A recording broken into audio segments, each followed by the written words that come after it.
শাটারটা লাগাইতেছেন, অর্ধেক শাটার আপনি নিছেন। মুয়াজ্জিন মসজিদের মধ্যে বলে কদ কামাতিস সালাহ, কদ কামাতিস সালাহ, নামাজ দাঁড়ায় গেছে, নামাজ দাঁড়িয়ে গেছে।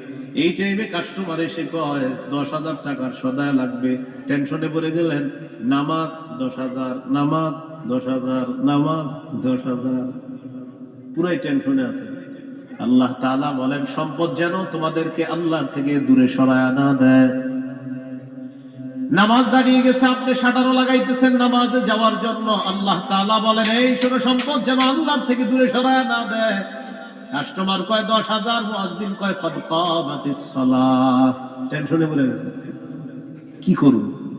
সূরা তাহার 132 নম্বর আয়াতে আল্লাহ বলেন লা নাসআলুকা রিজকা নাহনু নারযুকুকা। নবী আপনার কাছে আমি রিজিক চাই না, আমি আপনারে রিজিক দেই। পরিবারকে নামাজের কথা বলেন, নিজে নামাজ পড়েন। নামাজের পর আল্লাহ তাআলা রিজিকের কথা কেন বললেন? কারণ রিজিকের টেনশনে মানুষ নামাজ থেকে দূরে থাকে। আল্লাহ বলেন বান্দা তুমি নামাজে যাও, আমি তোমার থেকে রিজিক চাই না, আমি আল্লাহ তোমাকে রিজিক দিয়ে দেই।